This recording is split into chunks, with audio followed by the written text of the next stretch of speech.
Good morning, good morning. Today is a public holiday, so I don't have a lot going on.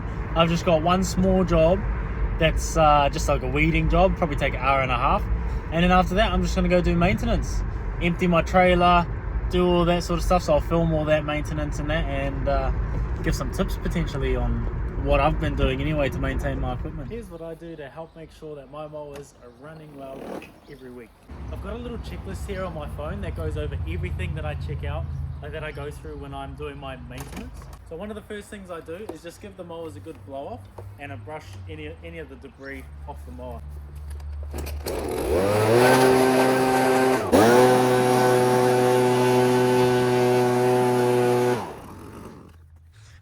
And then whenever you need, you can use like something sharp. I just use the edger blade because I've got it, or like a spatula, or anything of that, that sort of thing that you can just agitate all of the more firm debris.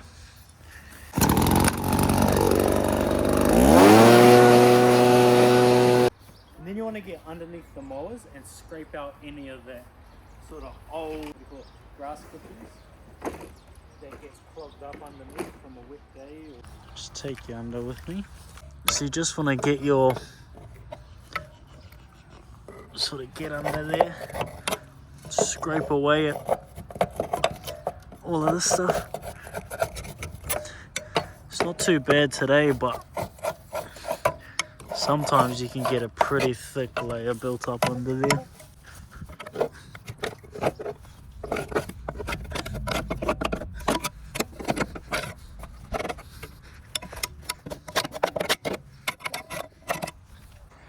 So I just use the mower to keep it up like that. And while I'm down here, I'll just remove the blades as well. Now if you don't have an impact driver, this makes it 10 times easier. But if you don't have one, you can just use a socket and you can stick like a piece of timber in there, and that'll stop the blades from spinning while you undo the bolt.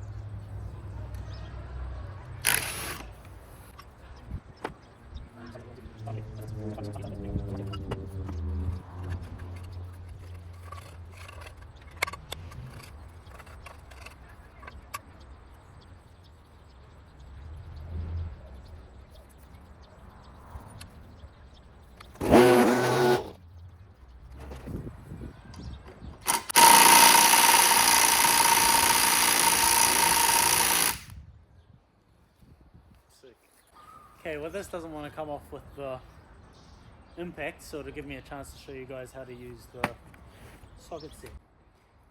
So I just get a bit of timber, and usually somewhere around the base of the mower, around the edges, you'll find somewhere where you can sort of lock this into place. Usually it's somewhere around the chute.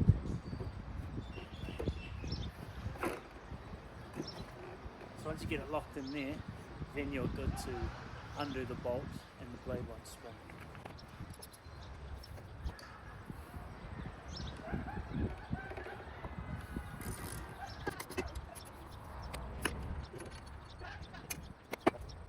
Same, pull the stuff off that you can, just to clean it out.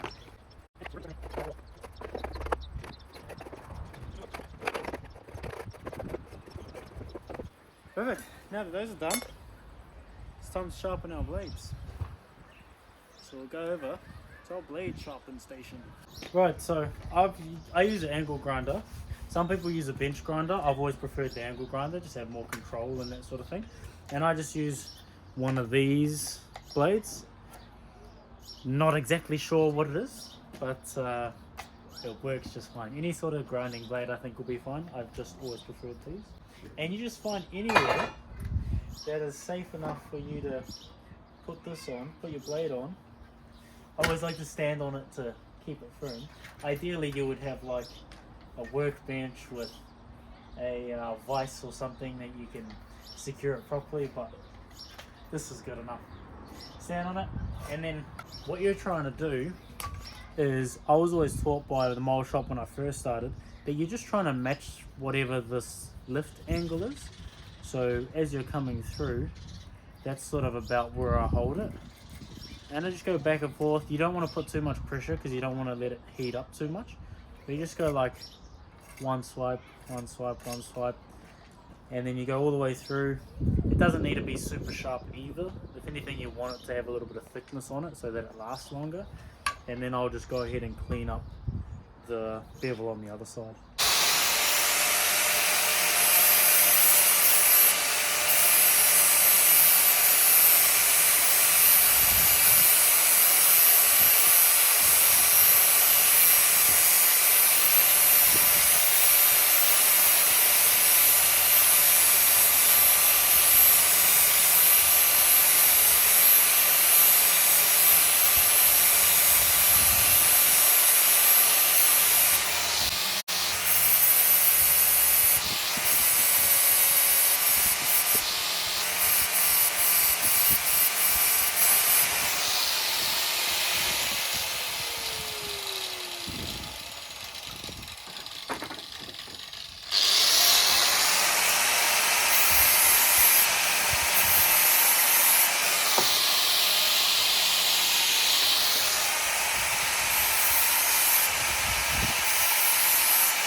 Now when you're doing the backside, you're not trying to sharpen it, you're just taking off any bits of metal that have sort of frayed out on the bottom edge. And that's nice and sharp and ready to go.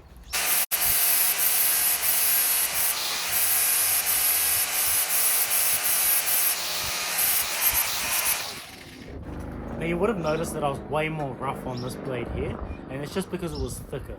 So you have more leeway in terms of you need to take a little bit more metal off it to sharpen it. Whereas these little blades are super thin already compared to this. So these you can be a little bit more rough and it's a solid blade compared to these little things. Then we just stick them back on the mowers. So the same way they came off, that's how it goes back on. There's a couple of little knobs to line it up with that holds the blade in place. So you line those up.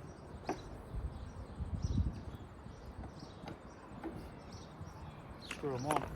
Make sure when you take off the blades as well, or make sure you know what order everything goes in, whether there's washers or what have you.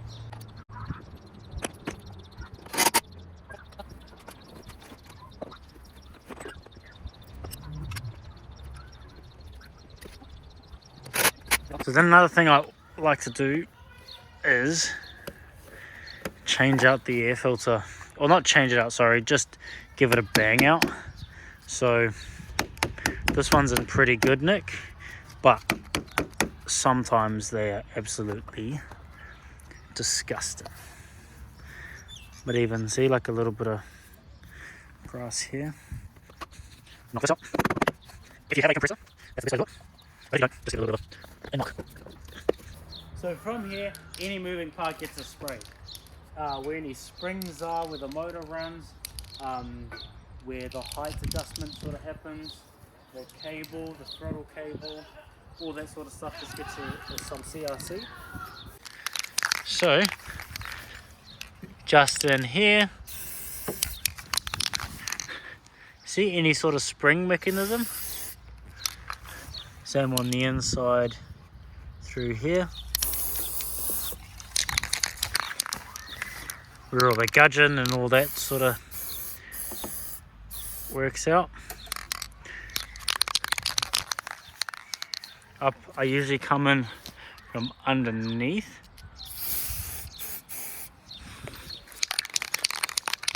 Then same on the side. And then you just work it in a little. So move the throttle here a little bit. That'll move all of this just to work it in. And then I'll just put the levels up and down a couple of times, both ends, and that's that, all done. Same on this mower. This one's a little bit more harder to see, but under here, there's a little bit going on, and then it comes up hard to see but through there, so I'll just usually shoot a little in that gap. Under here is fine, it's just a spark plug in that. But I'll do like any joints here, spring, just give it a little bit of love. Now this isn't a science, so sure there's going to be people telling me doing this wrong, doing that wrong. But I'll tell you what, it's working for me so far.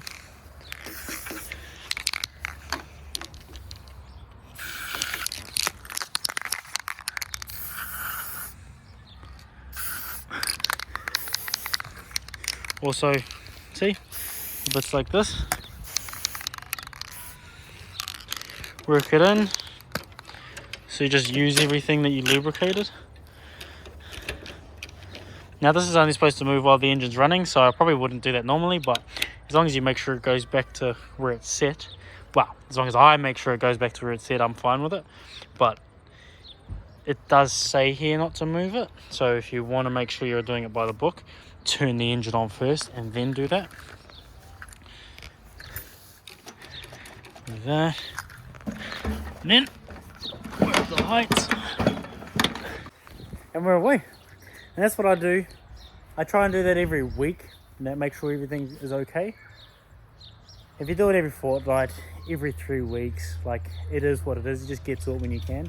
But if you can get yourself doing it once a week, that's perfect. And then later on in the maintenance series, I'll also show you how to change the spark plug, change the oil, and change out the air filter.